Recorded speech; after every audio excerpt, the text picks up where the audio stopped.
We're getting ready to anchor off an island hop and fish from the island, I think.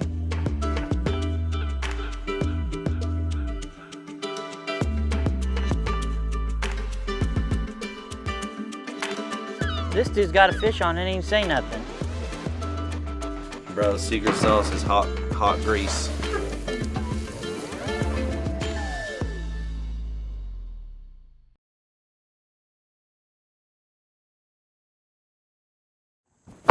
Whew. We just got down to the middle of nowhere, North Carolina. We're meeting up with a buddy of mine, Ben. I think he lives in Nashville now, but his parents live down here, and he grew up down here in the South, as they like to call it. And I play guitar at my church, and a group of us, a part of the music team, we all went to a Pat Barret concert back in St. Louis, and Ben is actually Pat's guitarist. So he's a musician by trade, but the dude owns a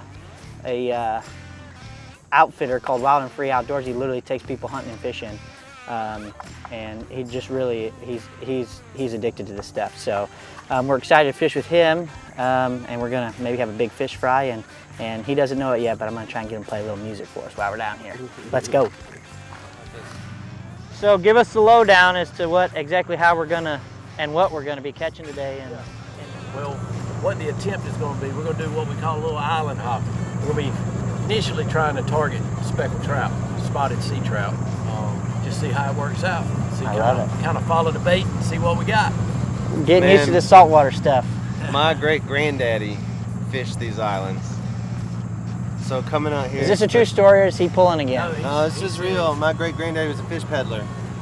And his brothers, they'd catch fish and he'd get the fish and he'd go back to a little inshore and he had a fish route and he'd sell you fish. Wow.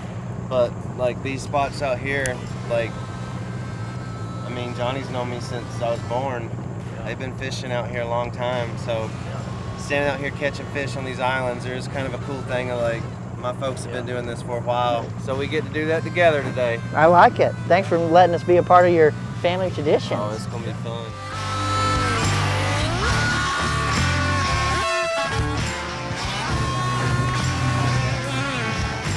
Well, we just rode out. What is this called? The Sound? Yeah. Right in front of you, that's the Pamlico Sound, yeah. Yep, the Pamlico Sound. We just rode out, that's maybe 10 minutes. We're getting ready to anchor off an island hop and fish from the island, I think.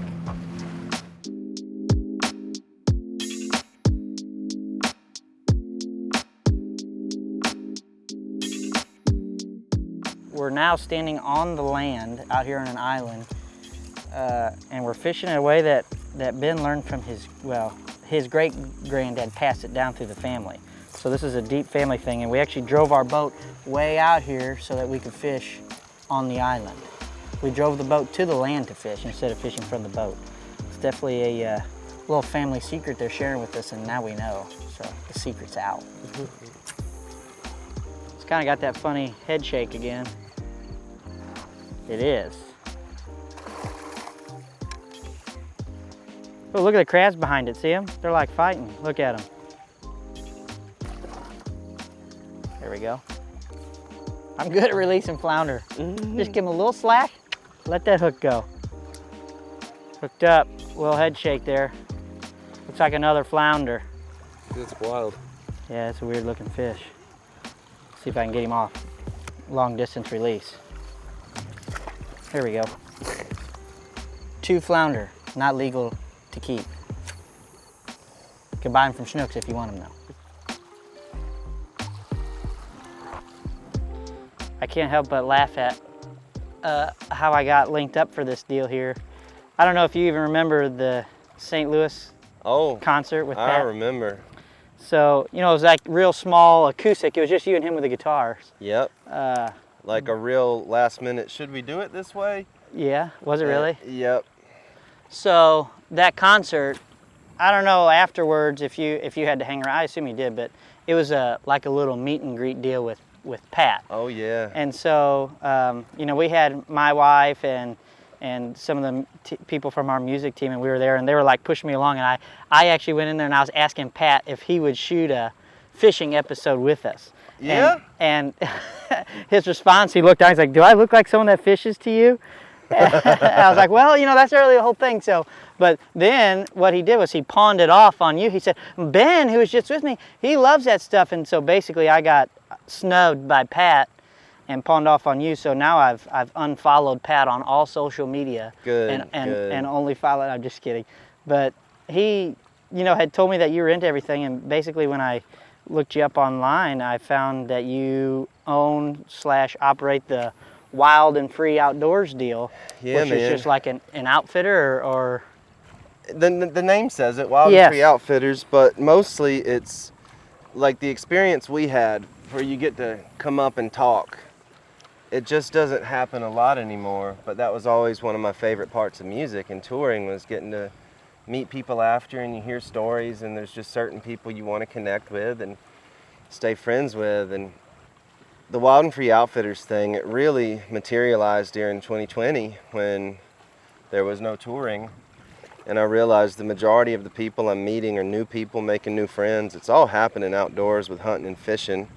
Man, I just wanted to use it to just share with them everything that it's been for me.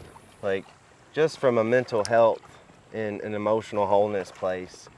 And I started finding, you know, I'd take a guy out and he's like, "Well, I grew up fishing and I haven't been in 5 or 6 years," or, "Yeah, I used to hunt, but, you know, I haven't gone since I moved," and you just get them out one time, and to just see how they leave compared to how they came.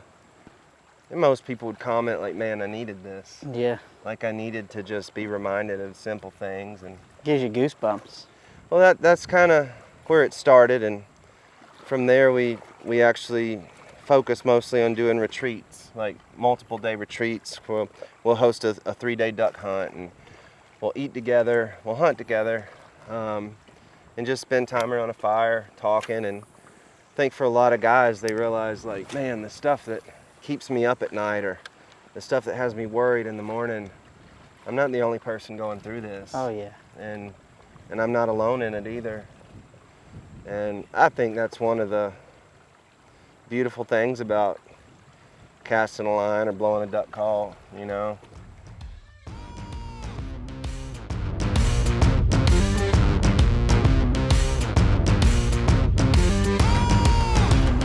Another freaking flounder. Flounder! Let's see the old long distance release here. Bam! Oh, I just got hit too as you were doing that. Making a move, bushwhacking through Blackbeard's secret treasure island here. We met through a friend of mine, and, you know, Pat was just, "Hey man, you wanna meet us come meet me and my friends for breakfast." Like, "What time y'all eat breakfast?" It's about 11. It's like, "I can do that." 11's good, yeah. Yeah. So he taught me how to eat got me up at brunch 3 proper. for this, so. Right. But that was it, and we just hung out. Like, no evangelism, you know, no like quote unquote, "This is how you win a soul." Oh, None of yeah. that stuff, man. He's never concerned about, and I'm not either. I don't even read scripture that way. I don't see it in scripture. He was just concerned on, like, "Man, I wanna be your friend. Yeah. I wanna just be your friend and appreciate you as a person." Like, he knew I was a musician, and he knew I was like touring, and he was a worship pastor at this little church in Atlanta, and they had all volunteers. And he never asked me to play. He never asked if I wanted to be involved. There was no like ulterior motives. He didn't have a personal agenda in befriending me. And maybe about 6 months in, I kind of like, "Hey man, you think I'd ever be able to play with you guys on a Sunday?" He's like, "Really? You want to play with us?" It's like, "Yeah, man, that'd be fun." He's like, "All right, how about this week?" But man, it's been like over a decade now, and we're still friends, and that's still our relationship. You catch one down here, did you? Yeah, I got a good flounder down here. We can't keep those, right? We can't keep them, not. Well, we can the last 2 weeks of September. Oh, okay. Nothing down here we can eat yet? Yeah, I got a croaker down there that I kept. A croaker. Yeah. What's a croaker? It's a small frog? version of, he'll croak, but he's in the drum family. Okay. Very good eating. They're not real big fish, but they make good eating. Yes, that's what we like, good eating. That's right. Where's he at? Let's go see him. All right. They get a lot bigger than this, but the nets and everything, Yeah. that's a good size one for what you're gonna get to keep around here. That's a eater anyway. Oh yeah. Yes, We're sir. gonna eat 'em. That's what we want. We want the eaters. We're gonna get them.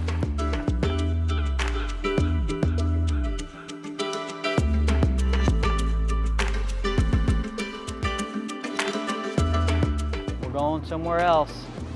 Another secret spot that Ben's looking up on his Georgia maps.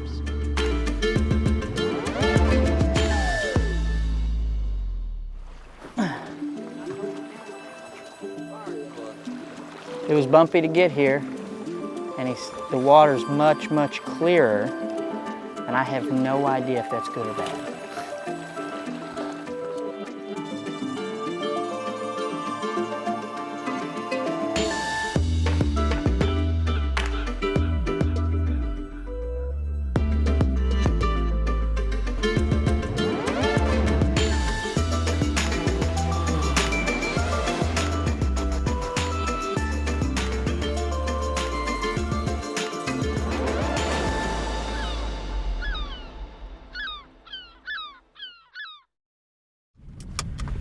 We just came in off the water of our first day in North Carolina. There's kind of some storms rolling in, so we played it a little bit safe here and cut out.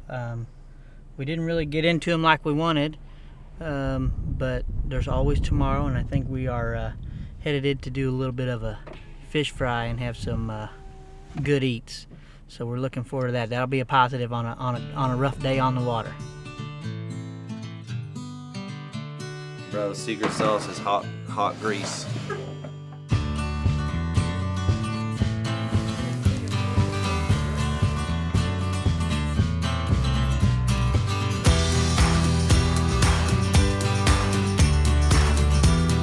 Good eats, fried fish.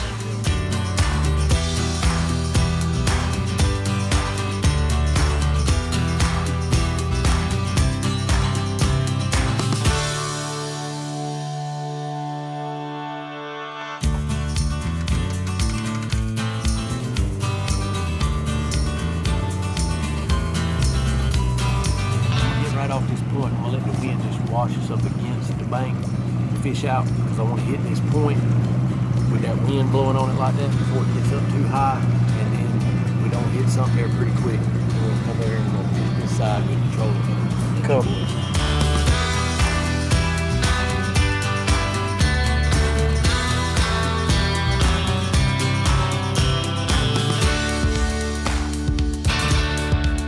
This dude's got a fish on it, he didn't say nothing. It's a trout. Oh, there's a big jellyfish here. Don't let the jellyfish sting you. Oh, it's a trout.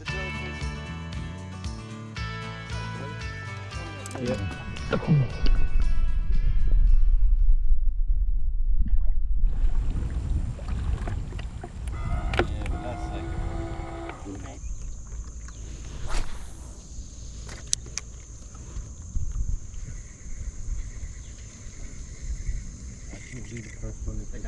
Ooh, that was a fish there. Yeah, I don't really want I got bit once. me to bite you. Yeah. I think it's another one of them little drums, what I think it is. Thank my line for that, Cody. Let's surf it over. What are we looking at there? Little drum. That's probably about a 2-spotter. 32, 33 inches. Yeah, that's a slot. It's probably too big for a slot. We can't keep that because it's too big. Too big of a slot fish.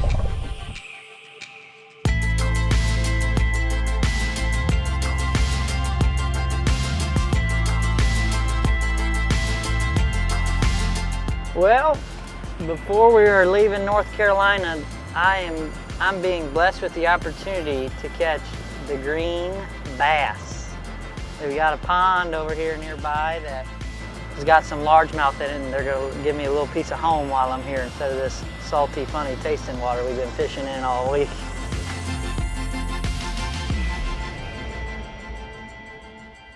So Johnny, since you've been the master guide this week for Ben and I, Guide. why don't you give us a little background on how you learned these waters, or how long have you been here? How'd you know so well where to put us? Well,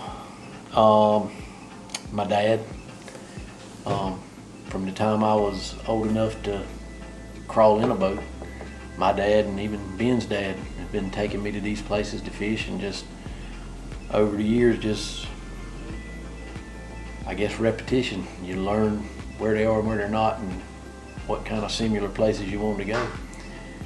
It's kind of a family thing, you know. To me, it's about spending time with your family and stuff like that. And when you're spending time with people that you love, you're gonna learn to do what they love. I think that's how probably a lot of us got started fishing, was from the dad. Is that how you were going?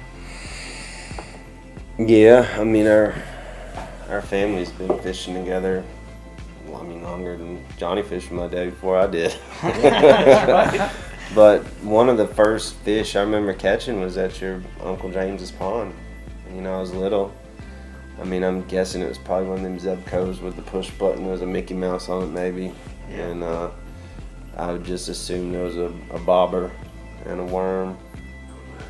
I think the friendship idea with fishing is, and it's different than hunting. Like, hunting's a lot of fun, but there's a thing that happens when you fish where it's a different type of calm, it's a different type of focus, even if nothing's happening. We've joked about it all, you know, these days, but the show being called The Cast, like, over and over again, I'll cast the same spot a few times. Maybe I'll change the presentation a little bit, but it's just making the cast, whether there's a fish going to hit it or not. Like, I'm just supposed to make the cast. And, you know, I see it like a lot of times like faith.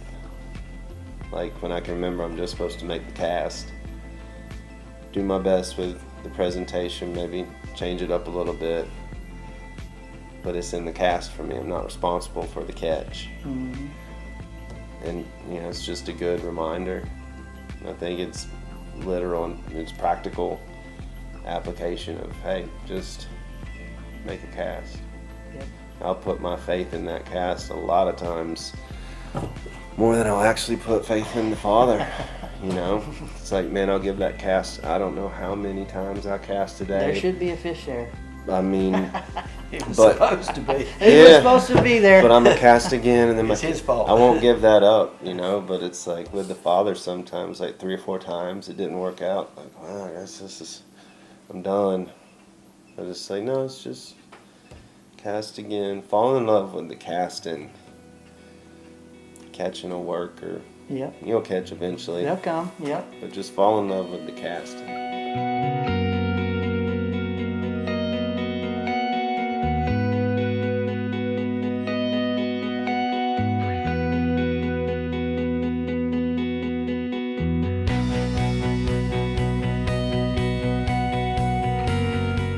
Diamond dogs. Hey.